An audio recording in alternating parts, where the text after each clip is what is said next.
Well, welcome back everyone, and I'm pleased to see that Mitch is not in the audience. There can never, ever be not enough news on television. We certainly need more of it. So my name is Professor Alex Wake. I teach in the Graduate Diploma of Journalism, and I would particularly like to call out to all the members of the Bachelor of Journalism team who are here today, because we are all still true believers in the news. And I'm very pleased. Thank goodness for that. Anyway, let me introduce our really esteemed guests here today.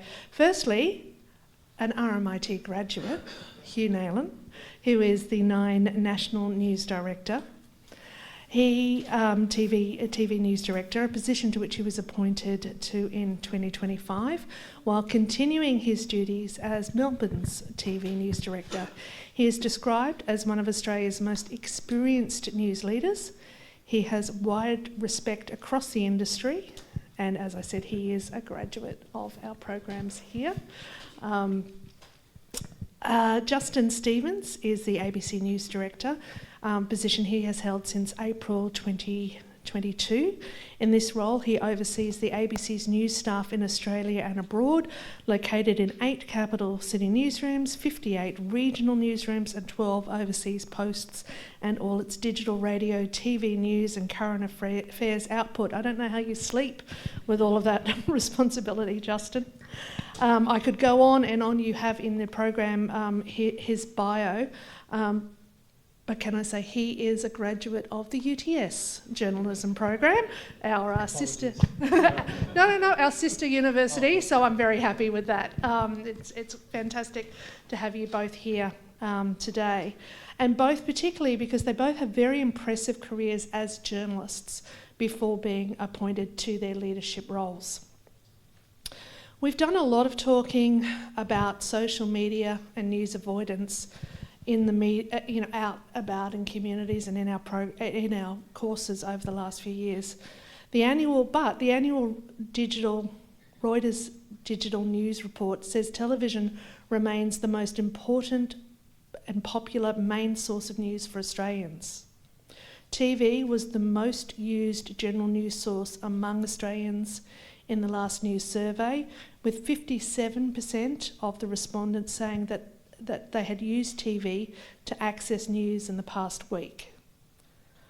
So I think looking at those statistics, we can acknowledge that the traditional TV news is not yet dead, but it certainly is in rapid structural decline, often described by industry analysts as a death spiral. However, we're all optimists here on this stage. Absolutely. We will discuss some of the several critical shifts that have occurred: collapsing viewership, revenue crisis, loss of influence, platform transformation, trust and fragmentation. But we still want to argue that news remains potent, particularly during major breaking events or life-threatening weather events, which we've seen across this terrible summer. My concern is, how do we continue to get news in front of people if we aren't all turning on at the same time to the same channels? And particularly, how are our regional audiences getting their news? So, Hugh, tell me, what are you doing at the moment with all of these challenges? Alex, thanks very much for the introduction, and there's quite a few things in there that I would challenge, particularly the use of the word rapid when it comes to structural decline, because there's no doubt that audience habits are changing and everything, but I don't think it's anywhere near as rapid as some people would, particularly from an audience point of view, would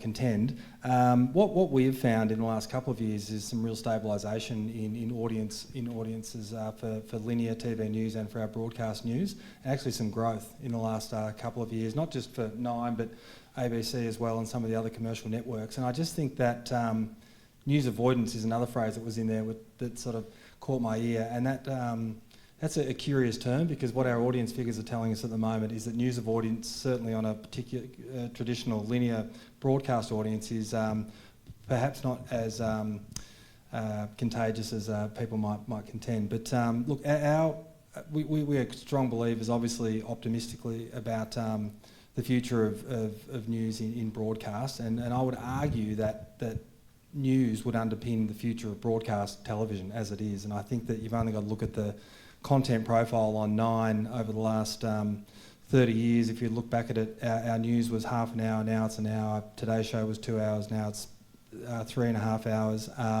So the desire for news content in that space, in those forums, is just growing all the time. So I think that I think our future is strong and robust, and happy to discuss that and debate it with you guys today. Okay, Justin, are you seeing the same kinds of figures?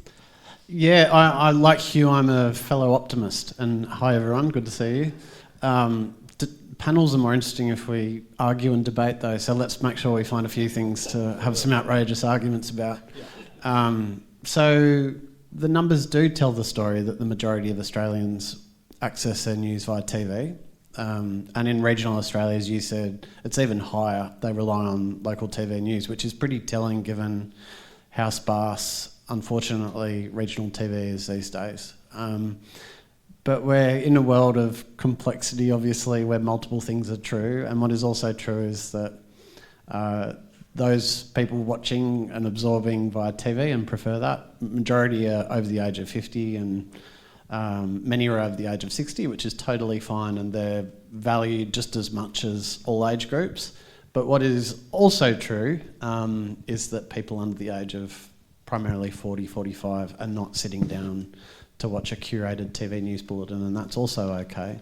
And the fact that the mode of consumption has changed for them doesn't mean, therefore, that people will stop watching TV news or they won't seek out a curated news edition. It just means that news providers have to provide both to remain relevant. The second question for us, I suppose, is there's the consumption and the numbers, which is great, but the backdrop to that is, does that necessarily mean those consuming the news are enjoying it or find it reflective of their lives, or whether they see it as a constructive part of their lives, or do they do it but find an unhealthy experience? And then the final thing, I suppose, at risk of saying the obvious, is just this amazing opportunity and world of convergence where the idea of TV news means something completely different today to what it meant 5 years and 10 years ago. And that's really exciting in terms of the opportunities, where everything that's 16 by 9 is a form of TV news now. So news on YouTube is a TV experience, and that's not in decline, I can tell you. So it's a pretty amazing time to be in the news. And I think with what's going on here, but particularly globally and abroad, trusted news, the likes of Channel 9 provide, and the ABC, is more important than ever, and the responsibility with that is huge. Can I talk to you about those young audiences? Because I have a son in that age group, and he walks past my office on a daily basis and calls out things like, "Hey, how are you? Fake news." And he does say... Alex, I don't think this is the forum to admit your failure as a parent. Thank you. But he does, even though he calls me fake news, when I engage with him in conversation about the news, he often knows more than I do. And he also knows the main stories of the day, but he's not watching the television news with me, and he's certainly not turning on, the ABC or Channel 9, and I haven't quite figured it out. So how are you getting to those people, or how do you want to get to those people? I've got a couple of similarly aged and similarly cynical teenagers as well, and you're right, they're not watching linear broadcast, but their knowledge of news topics, if they were to... Do you still have the journalism entry test here to get into RMIT journalism? Sadly, no, because we want everyone to do journalism. I know, it was effectively a general knowledge test on current affairs, and I think that that age group would actually pass with greater flying colours than we give them credit for, and they're just picking it up through their social channels, and whether that's almost entirely and exclusively vertical video. But if I look at the channels they're following, or the people they're liking and sort of connecting with, in amongst all of the influencers, there are trusted brands, whether it's us, the ABC, in amongst that. So it's we're in an information glut age, right? So they can access that information very evenly. So I think we don't necessarily target them per se, but they're picking it up. If we provide the story on the platforms where they are, they will. We can't design the news for the youth audience, I don't think. I think that's a bit of a vexed problem that I think many organisations over the journey have sort of tried to target youth news, which is the least cool thing that a traditional broadcaster can do is try and do a youth news. But it's about sort of presenting it perhaps in a way that is a bit non-traditional but still maintains the values of what a 9 News traditional broadcast would have. Justin, you've got smaller children, I believe, so they're not questioning your professional life choices. Oh no, yet. they are. Harry's 10, and we have these amazing conversations in the car to school where he's on TikTok all the time.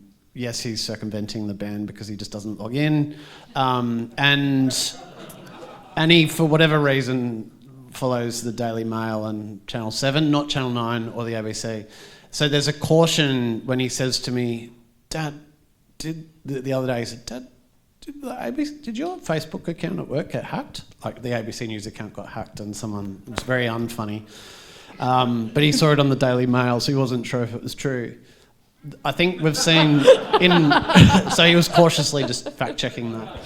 We've seen in recent weeks some really interesting research around the mode of consumption for news on these platforms. So we know that a lot of young people, and sorry for the young people in the room who feel like I'm explaining, the young person, this is how they do it. But we know there's 2 to 3 different types of consumption of news. Like one is actually not seeking it out, but it's just coming up surreptitiously in people's feeds, and so they're consuming it that way. Secondly, they want to know what's going on in the world, but they're finding what is being given to them overwhelming and not really relevant, not actually doing the heavy lifting to explain the complexity of it. And then there are like really avid news consumers, and this sort of ongoing assumption we hear, particularly from people over the years, that young people are just not interested in the news and suddenly will become engaged, is so patronising to young people. I hate it. There are people proactively seeking it out and not getting the news and information there. The second thing we know about how young people want to absorb, understandably, not just young people, but lots of people want to absorb news and information on social media and third-party platforms, is for it to be authentically told, like human beings. And they trust and gravitate to that more personality, creator-driven mode of consumption. That style of communication, as you all know, is in stark contrast to how traditional broadcasters continue to go about, including the ABC, deliver the news at a scheduled time. And the best broadcasters are authentic. What you see on air, there's some of the greats, Ray Martin, who Hugh's worked with, Kerry O'Brien, Jan Event, all of them, they are on air as they are off air. They're authentic communicators who are trustworthy, so that as an idea is not new. But everything else we do in news is often not authentic, and the tricks of the trade to engage or interest people in a broadcast sense actually turns people off. The rush to report information in the way broadcasters have, including the ABC, in itself is not necessarily a constructive way for people to understand the complexity of the world. And so, in contrast, a more authentic delivery of information on these platforms resonates. And so we do need to find a way to do that journalistically, however grounded in the principles of public interest journalism, and also be some sort of hygiene of factual information that's trustworthy, because I think people are going, there's so much here, I just want to know, is this thing true or not? Or they want the complexity explained with nuance. And then finally, at risk of not ranting, and sorry it was a long answer, the benefits of local news is huge here too. You know, the local news that Hugh oversees, that I oversees, is so critically important and is such an important point of difference to, you know, all of these third-party platforms that are run by billionaires in San Francisco and wherever else. They don't care about local news, and you can't deliver local news on those platforms. And so we have a hugely important role to tell what's unfolding in people's communities in Australia. Do we think our local news owners here care about local news? I mean, the local station owners, they're all old white men. We've just had a change locally. Do we think they care enough about news? Because news is expensive to produce. It is indeed. Look, I would challenge that. I mean, Nine's obviously a publicly listed company, and we have many owners who aren't old white men. But it's, look, our business, and obviously our business has changed over the journey, and we've got publishing, and we just bought an outdoor advertising organisation to sort of change our revenue profile. But our leadership is as passionate about journalism as it's ever been, because it sees as its point of difference. If we're going to be Australia's media company, which we purport ourselves to be, then those stories and that passion and that investment in storytelling has to continue. And our CEO and our board know that, because it's what differentiates us from, as Justin referred to before, the torrents of information that's available online. What differentiates us is Australian journalism and Australian storytellers who know and live in the markets where the audiences are that they tell those stories. So it's not without challenge, certainly from a commercial aspect, but without journalism, as I said before, I think that news, to the premise of the conversation, like the future of broadcast television, I think news underpins the future of broadcast television. Do you think the streaming services should be forced to put news upon them? It's a really good question. I think, that's obviously for governments to make that kind of legislative change. I think what is fascinating and what Justin's organisation does and what we do very well is live. So if an event happens, or if there's a major news event, or I think back to, I hate to think back to it, but during COVID, for example, when we all broadcast, most networks broadcast all of Dan's daily press conferences in front of the purple wall of misery that it became to be known as. We sort of learned our way through that. But that live stuff is something that we do very well. We do those audiences very well. But if you look at where Netflix is dipping its toes into sport and to live events, that's where they see growth for their organisation. So that's the advantage we have over those behemoths, is the ability currently to do things live and to do it well. But Justin, the ABC is known as this great emergency broadcaster, and we all know, turn on the ABC, the fires, the coming, whatever it may be. But how do you get people to know to turn it on if they're busy watching Stranger Things on Netflix? Yeah, well, they do switch it on. It's the enduring value of a transmitter radio, which is anyone who's been in an emergency in the room, wherever it is, knows that's the one thing you can rely on. I think the dearth of the decline in regional and local news across Australia is really troubling and sad. Every single Australian, wherever you're located, deserves to know what's going on in their local community, but not only that, they deserve their local councils and state or territory governments to be scrutinised. And the fact is, there's not a great or nowhere near enough scrutiny of local councils and state governments across the board by all media organisations. And the cost of that is, as we all know, and as we saw through COVID, it's actually local and state government that has a really big impact on people's day-to-day lives. And so that is troubling.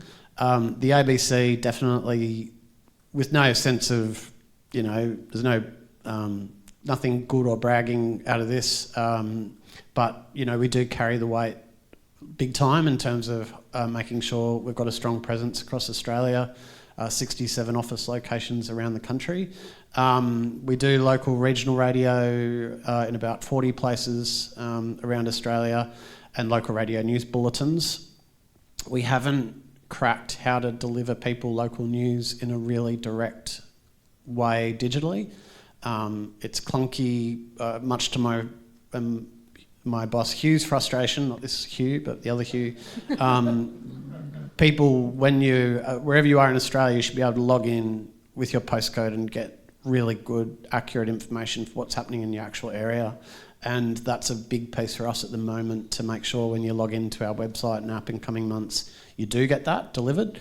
And then in terms of social media, we haven't cracked how do you engage young people with local news, because there's not an easy distribution modality there beyond Facebook groups, and those Facebook groups are very hyper-local. Like, I look at my Ring camera who stole the pot plants down the road and stuff like that, so there is a gap there still. So, but yeah, I think the ABC will do all it can to help facilitate sharing of information with other providers, and hopefully that is a way around outside of the ABC to expand too. Have you got some good ideas in that area, Hugh? I know you've got a Future of News project about to roll out.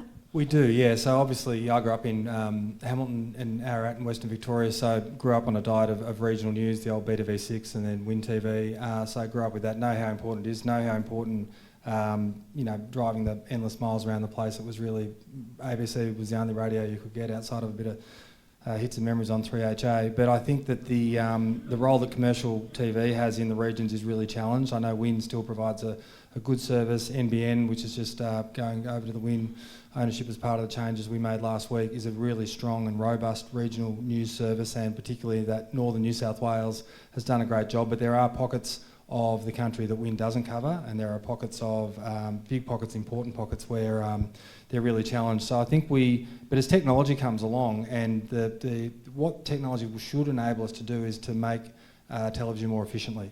And I think that if we lean into that and we look at some of maybe challenging the way that we've delivered news historically as a premium product, we can still tell stories well with integrity, but perhaps in a way that is done more using the technology to our advantage to do so more efficiently. I think of even something as simple as Today Show live crosses, where historically it used to be pre-COVID, you've got to get a camera, you've got to get a resource to this person, or you've got to get somebody in America to get to the Los Angeles studio at great expense.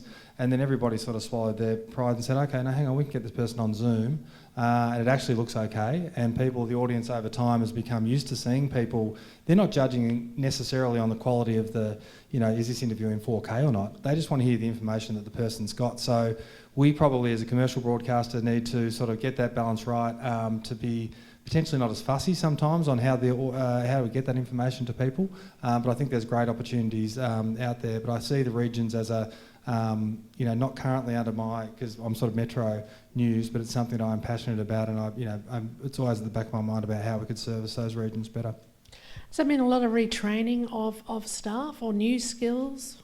There will be, yes, for us. And I mean, if anyone has worked in television and Justin's team's been through this, we're constantly retraining, constantly learning new skills. I mean, it's 20 years ago, every camera crew had an assistant, had a sound assistant, which was a great, very skilled operators and delivered great quality television. But now almost every TV news camera operator you see is a one-up operator, or you'll see VJs around the traps as well, which Sky has done for about 20 years. So I think that continues to evolve. The training and the learning, and I think it's important, I know how your course has changed here over time, is to understand that you don't have one skill. You have to be multi-skilled if you want to survive in it. Ultimately, the best skill that you'll have is your ability to find the story and tell the story. The actual doing of it is something that you can learn, but you've got to understand, tell and find the story.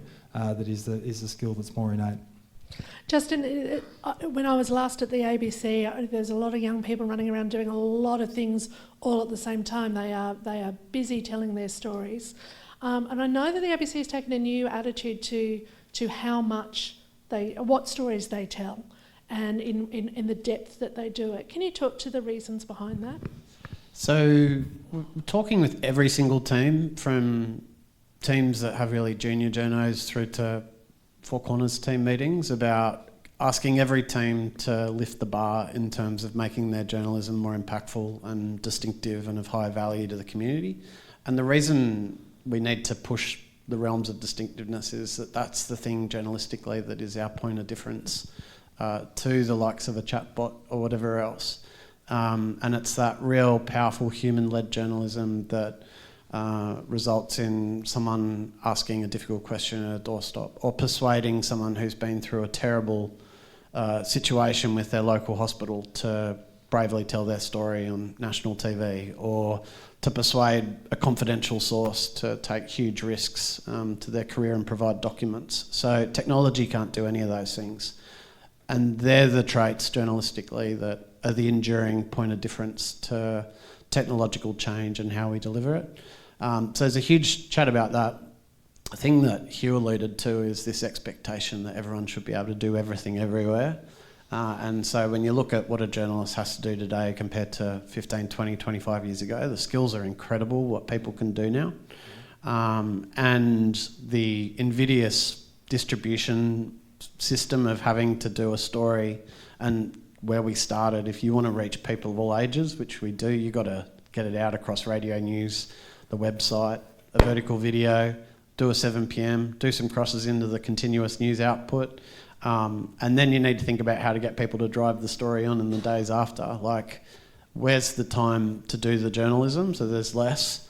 There's nothing worse, I think, for my news teams than me going around saying, guys, just focus on quality and just do less and do it at a higher quality, and then leave and then expect that they'll continue to do everything they do. So we're trying to figure that out, but then it is the core skills of what's the journalistic ideas culture, what are the journalistic skills that people need to be able to do even more impactful journalism. And there is a dearth of experience through the industry, and we need to really lift people's skills across the board, because they are skills to be refined and learned, and obviously risks of all sorts come with it editorially. And you're doing the same, Hugh?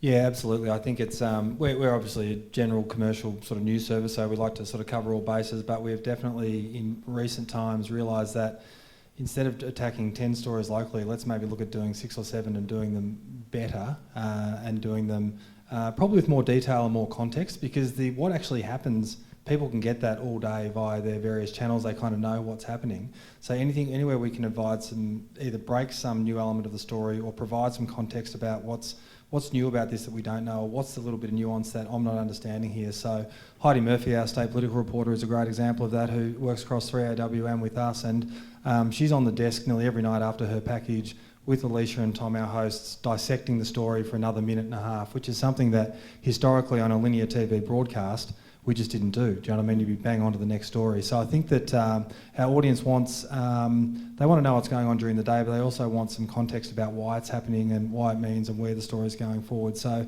we're sort of, it's easier said than done, particularly around the breaking of stories. I think that, the news cycle is so intense that there's always, just as you start to sort of sit down and sort of focus on something over here will happen, and we're all incredibly guilty of having sort of short attention spans in the newspaper. I'll put my hand up for that, and we love seeing something shiny new over here, so it's there's nothing wrong with that for anyone who's studying it at the moment, but it is sort of the value of being able to find a story and concentrate and focus on something, ask some difficult questions.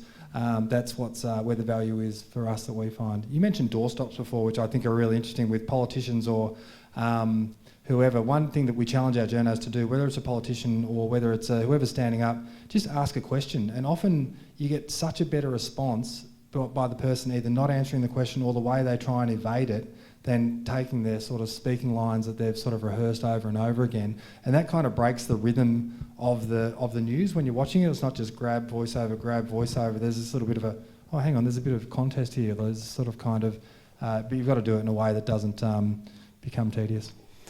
And just on that, I think that things like that in isolation is so important. And then what they tell the public as well is, like, the backdrop here, obviously, as you all know, is burgeoning distrust in institutions, and lots of people are still using Australian media, but the trust is declining big time into whether the Australian public trusts the Australian media. And so the really important proposition for us is to position ourselves journalistically as on the side of the public, not on the side of those in power, in politics or in big corporations, and really represent their concerns to those. And so that's why at a doorstop, that's the ability for us to signal, we're not elitists who misunderstand the struggles you're going through. We're on your side, and we're attacking the issues that matter to you, and we are taking it up to them and holding them to account. And I think that's exactly what Justin said to John Lyons when he gave it to Trump over his all the money he was making outside, which was a moment. Yeah, and that was great, because we've been telling all our junior staff, like, go out and treat a doorstop like it's a cross-examination. We talked about, like, the decline in media. Like, there's politicians that are doing doorstops around the country with less and less journos. Or the journos are given a bunch of questions to ask on behalf of other media or journalists. And the issue with that is it gives the politicians a very easy run. And so on the rare occasion where you see a journalist challenge that, they are very ill at ease and not used to it. And so we want to see them ill at ease much more than they are. It's interesting you say that, because I actually thought that during COVID, when I watched Dan every day in those press conferences, and I started to watch the online comments that were directed at the journalists, I was kind of concerned that by showing the public our processes, and that we do sometimes ask stupid questions because we need to, or there's a reason, that it actually backfired on us in a lot of ways. It opened the door to more abuse than I had ever seen before. I think on that count, I'd be happy to take that like feedback. I think that he was held to account. I think it was why that probably stood out to some people, particularly people who were supporting Dan, was just the volume of it, do you know what I mean? And the length that they went on. And to his credit, he stood up and answered all of the questions, and they were all broadcast live, which again probably showed something that the audience wouldn't necessarily see. Let's face it, during that period we didn't have much else to do apart from watch those press conferences. But no, I think showing what we do in the process is a good thing, and I think that that's where the social platforms can support that, because it does go to the authenticity of the journalist. It goes to the process and the way that we challenge the ideas. We just don't put the stories up. I think that's a good thing, and people are sort of quite literate now, going back even. However long, one of the greatest shows on TV, Frontline, was created. Do you know what I mean? It sort of showed back then how parts of the product was made. So I think that the audience is quite savvy about what goes on. So I think if we try to pull the wool over their eyes and try and fudge it in any way, that's when they'll probably punish us more. We have some magnificent journalists in this country and at all the networks. I do worry, though, that young people like to follow particular personalities more than brands. Does that concern you particularly? I'm thinking, Justin, particularly Isk at the ABC here locally. Great personality on TV, also on social. The great risk is someone like him would go off and become his own brand, and that's who they'd follow and not the ABC. Is that something that worries you? No, I just need to make sure that the likes of ISK has the opportunity to have the ability to be authentic on other platforms and use his strengths and talents doing that. So we are starting ABC News Loop next week, which is our attempt to try and make sure we're doing our journalism but communicating it and value adding on third-party platforms in a way that the audience is there wanting to hear and receive information. But what we're saying to those who are going to front that, we want you to, the tone matters, the approach, the authenticity, the style, but you are journalists at a public service media organisation. You've still got to comply with the editorial policies. There's a difference between telling people what to think as opposed to what to know, and we'll be asking those journalists to inform and not force their views on people, and I think that's definitely what people want on these platforms. And then also I think I see in the industry some unnecessary over-analysis about this drive of people gravitating to personalities, because as I alluded to before, it is not a new concept for the public to want to rally around a trusted face or voice of a radio or TV or now social media platform. They want to trust people and for those people to channel their concerns to those in power. Just before we go to questions in about 10 minutes, I just want to talk about AI for a moment, because apparently it's killing news. Well, it's killing everyone, really, all our professions, not just news. What do you see as the role for AI in news, and what should we be doing about it? In broadcast, I would say that it is, for us at the moment, it's a productivity tool. It can allow you to find stuff quicker. It can allow you to access information more quickly. I think it's one thing I will say about AI is I don't think it will ever break a story. I'm sure that some people out there will tell me that sometimes they'll develop a version of it that will be able to have an original idea. But at the moment, I can't see it, and I think that news and journalism is idea-led. So I feel fairly comfortable that whilst it can help you corral a great deluge of information in a quick way, and it can help us distribute our stories, probably one of the greatest aspects it can have, I feel very comfortable that it can't break a story. So I think that will hold our journalism, make it even more important from that regard. But it's yeah, there's no doubt it's coming at us like an absolute steam train. I think it's interesting. I was lucky enough last year to go to a Reuters conference on AI and journalism for a day in Singapore, and it was interesting looking at all the news organisations from Southeast Asia and the Pacific, and funnily enough, obviously AI probably presents a greater threat in the publishing world because that ability to tell create stories, and obviously we've seen with the summaries of stories before people go through to paywalls. But interestingly, one of the only countries that has sort of gone down the path of AI presenters, where it's kind of up and being used, is in China. So, but I think that probably says more about what their state media is like. But I don't think that AI bots reading 6 p.m. news will be a thing, at least in the short term. Oh, I actually think that that's quite an exciting idea, that you could enable a bot that looked like, I'm going to say ISK again, to immediately come on without him, while he was getting into the studio, to say there are fires coming. I mean, I think that that's something that terrible idea, Alex. I think it's quite exciting if that freed up people to do other journalism for that kind of immediate things. But there's been plenty of news presenters over the years who like to have a bot read their news updates for them, so they could get in a little bit later in the afternoon. Yeah, so like Hugh, I share a sense of intrigue, excitement about all the potential opportunities, and then clearly it's going to throw up a whole lot of challenges and headaches and invidious problems. I think what we'll see obviously is journalism and what we create and our staff create will gravitate to the things that AI can't do. I think that's a good outcome for the public. In terms of it killing journalism, I think the main thing it will kill in the short term is referral traffic from Google search. And that's a challenge for all of us, but it's a problem. It's a challenge we created by relying on it too heavily, potentially.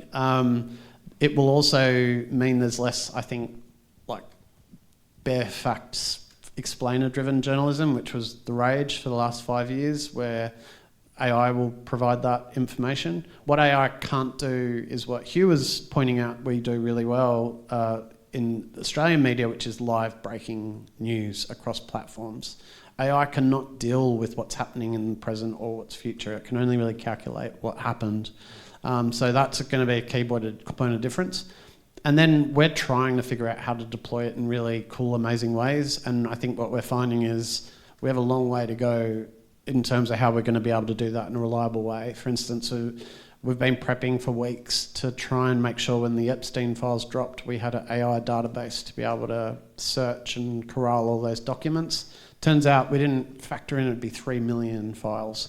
And so to store 3 million files out of the Epstein files is way too big for our AI database and would have cost us way too much money. So heaps of potential, but we're nowhere near yet, but it'll be amazing to see what happens. I should explain, I didn't ask these guys about revenue because I figured they're news bosses, then their job isn't to go out and ask for money, and we've got an advertising panel that I'm sure will address that issue.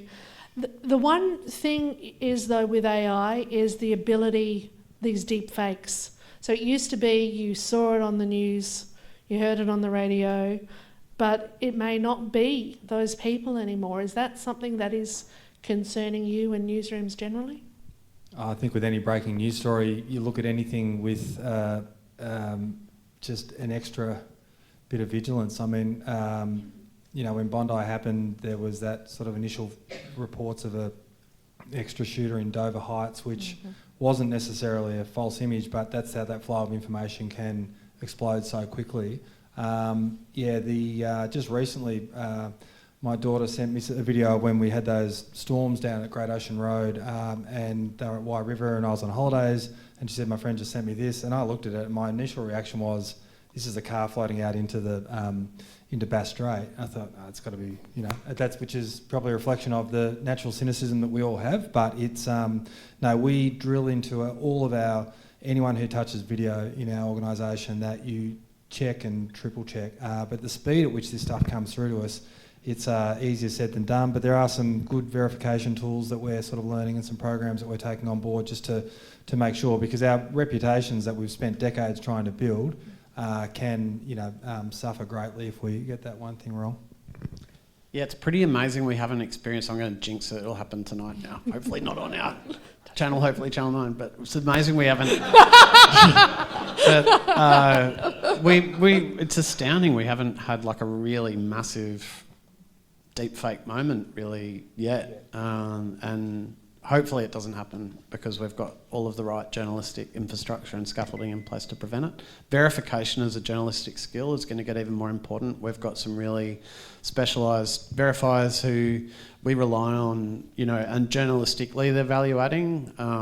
The industry itself has a huge way to go around how to use metadata from original material we create with stills and imagery and audio to be able to authenticate that across industry. And there's all sorts of ideas like C2PA and stuff that cameras are trying to roll out, which is way too arduous and not uniform for everyone to take up. And so we haven't cracked that. But it's a huge challenge, and hopefully we don't inadvertently trip over ourselves with it. And I'd just like to make a shout out again to my journalism colleagues. We've made fact-checking and verification a mandatory part of both our undergraduate and postgraduate degrees.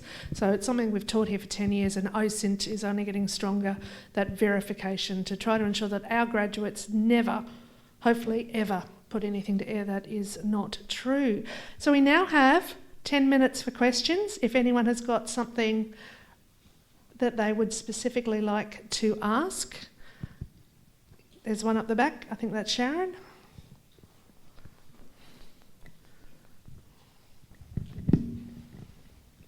It's the time to ask the curly ones because I had to be polite. It's usually when I get asked why did the drum get axed. I don't know why. I almost did. Sorry to disappoint, that wasn't on my agenda. This might be a little bit niche because it is what I'm really interested in. We talked about trust and it talked about making the process more open, but also about interrogating some of the things that people say and not taking that for granted. One of the things that's happened, particularly since COVID, is that a lot of social media commentary doesn't see that as being objective, doesn't see that as representing them, and that's where the fake news, mainstream media, whatever they call us now, is. And as a result, a lot of journalists have been attacked personally, professionally, particularly women, particularly young people. How can you, and are you protecting your staff and training them and also assisting them when they cop such flack? Yeah, it's a huge part of it. I mean, the pastoral care piece for our journalists, all our journalists are very brave, and I think we've got to take into account that the people in the field, cameras, reporters, particularly in Melbourne with some of the protests and stuff that we've had down here, we never take for granted what they do and that being dangerous, but what happens is that you might be at a heated situation and then you move on and then it follows them for a period of time. I'll give you a great example where this happened. So our great reporter in America, Lauren Tomasi, who recently moved to our Washington bureau, as you may recall last year during the LA riots, was shot by an LAPD officer with a rubber bullet. So that was investigated by the LAPD. We supported Lauren through that. Some trolls went through all of Lauren's social media history and found her coverage of some COVID lockdown protests from 4 years ago, and she was targeted mercilessly. So I think the challenge that all of our reporters have is to be aware that we're supporting them. But it's funny, anything that you've ever put up on social will stay with you. So it just is a sign of the times that people can do that. But the fact that something and it was totally benign. She was just, what she tweeted a few years ago was a report on a story, but it was seen as anti one side of the argument, whatever it was. But it's I think that's really sad and a reflection of some of the stuff that people get away on those social media platforms. But no, I think our journalists, we're very lucky to have them, and they give us the irrit sometimes, don't they, Justin? Occasionally, they're big personalities and they can drive us a little bit mad. But what they do is great, and we do need to support them. I think it's a really valid point. Another one there. Hi guys, Vicky Richardson. I just wondered, with your news now, and we were talking about the speed to market, with do you think that news actually comes from the social media first, and then that drives, say, the 40 plus, 35 plus to the traditional news to find out the real story? But, you know, the Why River floods, the what's happening at Bondi, it was social media first, and then came the news. And then the second part, which I don't think you've answered yet, is where will news or broadcast news be in 10 years' time? So start with the second one. So I think there'll be a huge number of people that want to sit down at a particular point in the day and get the complexity of the world summarised for them. I sat next to someone I'd met for the first time at this dinner a few weeks ago, and she remarkably still records the nightly news, I think on a VHS, and plays it back because she's got events after work every day. People, I think particularly the curation of the complexity will be residual. In terms of what everything else looks like, no idea. And claimed to know, you know, I would be overconfident and probably get it wrong. So, I'm not sure. On the first one, yes, social media is where material often emerges. I think, like on the trust thing, I think there is like this virtue in established media being cautious, and we're all competitive and whatnot.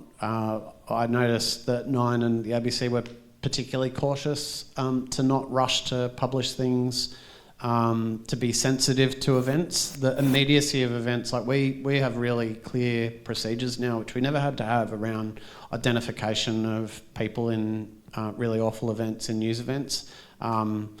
20, 30, 40 years ago, journalists had to do what was called the door knock, where you'd have to go and knock on someone's door, often ask them for permission to identify or use photos of their deceased loved one.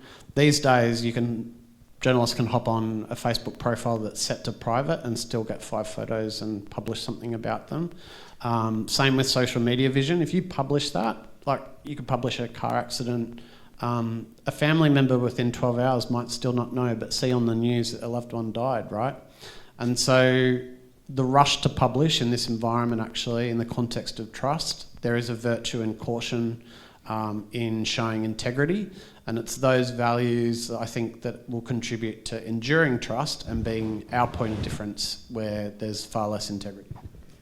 Yeah, and I would just echo a bit of what Justin said and maybe answer the question in 2 parts. Is I think that, of course, people get information on social media first, but traditionally they got it on radio first. And then when newspaper websites came along, they got it there first. But I think there's what happens is that information, and you then turn to a trusted source, and that might be online or on a digital channel to start off with, that eventually that the evening news broadcast, and which why in 10 years I think they will still exist, is that with the deluge of information that comes at you, that you've got to go and search and actively go and look for and click through, to have a half hour or 1 hour of curated news where it's a passive exercise and you might be doing something else, you might be preparing some dinner or putting some kids to bed or whatever you're doing, it's on in the background. It's the trust with a familiar face or familiar faces that you've got. I think that will still continue to be a thing. You mightn't watch it through a traditional aerial TV, it might be streaming it on your telephone, but I still think there is going to be, in 10 years' time, to your question, that traditional linear broadcast. There was another question over it was here. from me. Rachel. Thanks. I think you've actually responded in the answers to the last question to mine, which was around that tension between the local, hyper-local, and then how it gets broadcast. Because, I think one of my frustrations in the contemporary news cycle at the moment is that I can see things happening in front of me, or we work in the CBD, so if we hear choppers for a lot of time, like there's something going on, and it often takes quite a long time for that news to break, even if it is situation in Burke Street or something, to appear on any of the trusted platforms. So that tension, I'm just interested around how you get that, immediacy, but also that kind of local news out. And I was interested to hear about that, the attempts to use the kind of geocaching stuff and all of that. But that's one of my big frustrations, is like, I can hear it. I can almost see it out my window, but I can't read anything about it because I don't want to leave the room, Yeah, it's I mean, you'd love to have, you know, a reporter in every pocket of the city when something does happen. I think there's a natural, sometimes luck can play a part depending on your proximity of a journalist, or we encourage our reporters to, if they see something, to get on 3AW as a first port of call, or also maybe to, you know, tweet about it or to share some sort of local information. But it's, in terms of formalising that, I think Justin touched on before the great challenge of that, because it's, you don't want to burst into programming with a breaking news story that's not that small, but it might be of interest to people in the Melbourne CBD. So I think that's just you know, it's a challenge that we've all got to try and work out how to get that hyper local, because there's also there's a revenue challenge in that as well, because we can't be everything to every individual. We're still broadcasters. Aidan?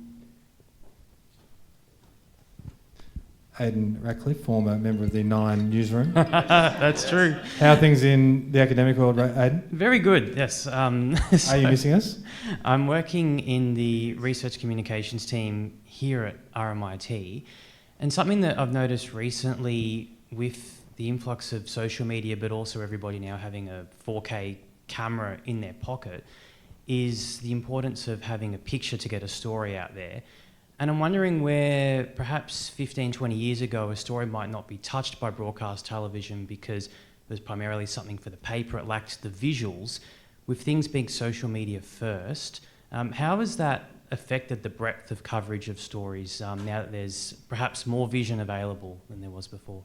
It's a really good question. I remember the sort of proliferation of CCTV, say 10 or 12 years ago, and it was all of a sudden we're seeing all these crimes and these things happening that we sort of never would have reported on because you couldn't see them, and then we fell victim to sort of you know going for those all the time. And I think after a while they started to wash over some people because they're quite inconsequential stories in the grand scheme of things. So I think as a commercial broadcaster, we've got to try and not just go for the gee whiz shot. We'll always include, obviously we're a picture-driven medium and there are some things that you want to do, but it's fascinating, mate. It does allow us to cover more stories, but it also, we've got to weigh up the actual, what's the merit of this story beyond it being a sexy bit of CCTV that's going to, you know, capture your attention for 10 seconds?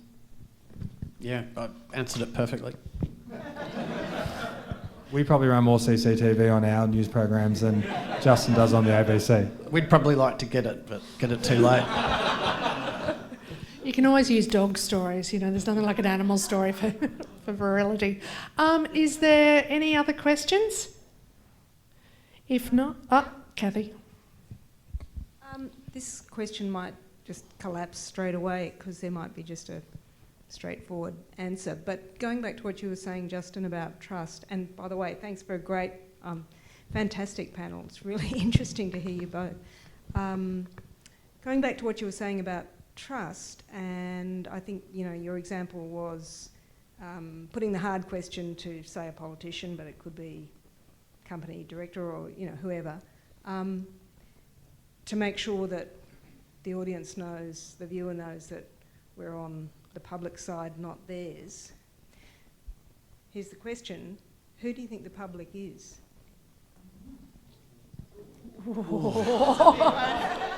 Oh. Over to you, Justin. I want to spend more time here because I want to sit with that. That's a really good question. I think a few things are on my mind about this. The first is, what makes members of the public, not all, some members of the public, uncomfortable about their side of politics being questioned? Not just uncomfortable, why these days... Sorry? Oh, right. Sometimes, why is it making pockets of the community angry? And why does it make pockets of the community hate the individual that asks it? What's that say about society at the moment? The second thing is, what does it say about the media that the public are frustrated with the inability of journalism in its interaction with public policy, its inability to have a constructive discussion? That doesn't just reflect on politicians and their sound bites and nothing answers. It reflects on journalists' inability to have an authentic conversation without it being contrived conflict. The third thing is, what is it about journalist conduct that we just assume people understand what we're doing, but have to find a pathway through for the public to better understand without us being condescending or talking down what we're trying to do? that asking a question that's provocative or uncomfortable or puts forward an alternative perspective therefore is not representing that perspective, but instead asking the individual what their view is in response to that. So I don't have answers to all of it. What I do know is that the disproportionate anger directed at journalists is massively wrong and problematic, and it is insidious, and it will really impact people's ability to ask questions in a frank and fearless way if we don't find a way to call it out. And frankly, I don't see enough people calling it out on social media.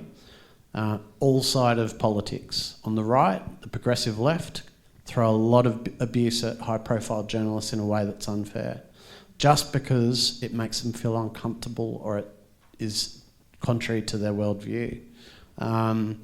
And we have to be able to ask uncomfortable questions. Think of all the meetings you sit in and all of the shit decisions that are made if someone didn't have the courage to keep asking. And so a big emphasis for us over the next year or two is to be saying and champion our journalists to keep asking questions, because it requires courage. Hear, hear. Well said, Justin. Well said. On that note, I would like you both to end with something optimistic, and I want you to say something to those who are starting journalism at this university this coming year. It is, we're here at a panel talking about, is there a future for television news? Tell me there is and remains a future for these young people who are entering now. As a former student of RMIT, I'll take this one first, Justin. I reckon 31 years ago when I started here in Building 6, which I just cut a lap past before to check that it was still there, similar questions were being asked.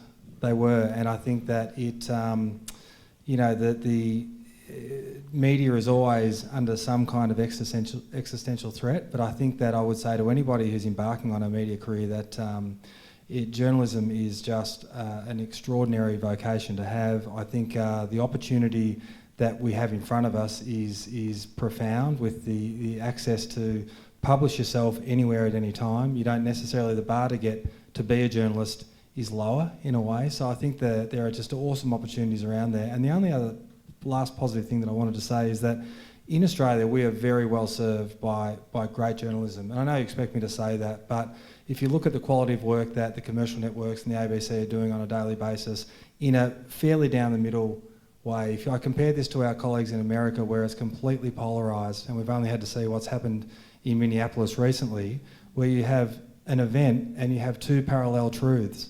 Now that might happen in social media, and that might be why people are disappointed and angry because someone's contesting it in the social media, not used to somebody challenging their worldview. But in America, this event happens and you have one broadcaster saying it happened like this, and then you have the other one there. So, truth is under threat. And I feel like that we're in Australia, we can't be complacent to that. But I think we are very well served by the journalism that we do, and we've got the challenges on us to continue doing that.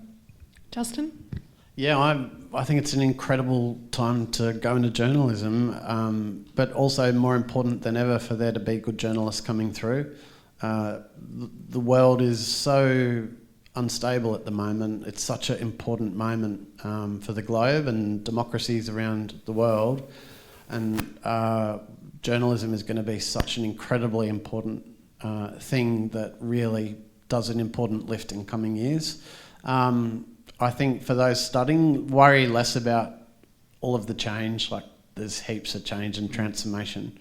And the thing to be really bloody good at is the journalism. Yes, pick up skills around it, but the enduring skills of being a frank and fearless journalist who wins people's trust, can communicate in an interesting, entertaining, energising way that's informative, that speaks up to the audience, not down, that informs them, that bears witness to events as they unfold and brings the world to people.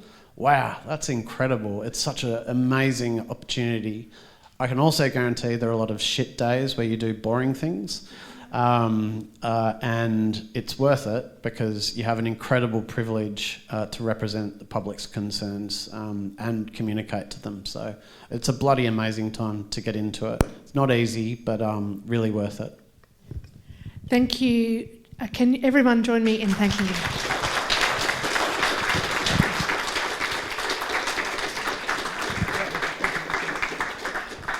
Absolutely wonderful conversation, and if you don't subscribe to news services, go out, buy an extra one today, turn on Channel 9 tonight, turn on the ABC, please support us, and if you ever hear anyone calling us fake news, please do something about it. And I'd love to hang and chat to as many of you as possible, but don't think me rude, I've got to run to the airport to get on I don't know if I'll make the 3 o'clock, but yeah, I've got to run, but I'd love to come back sometime and spend some time with you as well. We'd love that. Yeah. Thank you. Thank you very much.